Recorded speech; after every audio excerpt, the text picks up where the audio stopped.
শনিবার রাতে Fordow, Natanz, Isfahan পারমাণবিক স্থাপনায় মার্কিন বিমান হামলার পর তেহরান ওয়াশিংটন উত্তেজনায় রূপ নিয়েছে ইরান ইসরায়েল সংঘাত।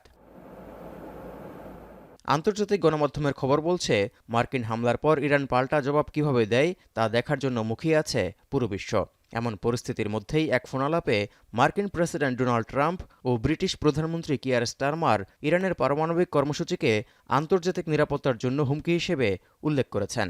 এছাড়াও সামাজিক যোগাযোগ মাধ্যম ট্রুথে দেয়া এক পোস্টে ইরানের সরকার পরিবর্তনের ইঙ্গিত দিয়ে আগুনে ঘি ঢেলেছেন মার্কিন প্রেসিডেন্ট ডোনাল্ড ট্রাম্প। প্রশ্ন রাখেন, ইরানের বর্তমান শাসক গোষ্ঠী যদি দেশটিতে মহান জাতি হিসেবে গড়ে তুলতে ব্যর্থ হয়, তবে সরকার পরিবর্তন কেন নয়? কেসারেন শেকড় থেকে শিখরে।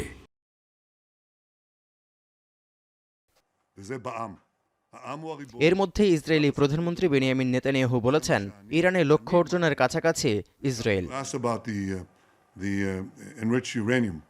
Well, look, we're following that. We've been following it very closely. I can tell you that it's an important component of a nuclear program. It's not the sole component. It's not a sufficient component.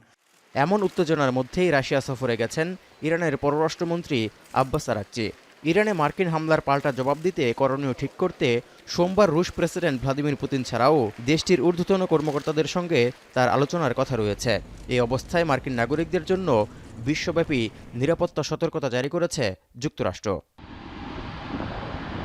এই যখন অবস্থা, তখন মার্কিন হামলার বিরুদ্ধে প্রাথমিক পদক্ষেপ হিসেবে জ্বালানি তেল পরিবহনে বিশ্বের সবচেয়ে গুরুত্বপূর্ণ নৌরুট হরমুজ প্রণালী বন্ধের অনুমোদন দিয়েছে ইরানের পার্লামেন্ট, যার কারণে ইতোমধ্যে বিশ্ববাজারে জ্বালানি তেলের দাম ঊর্ধ্বমুখী।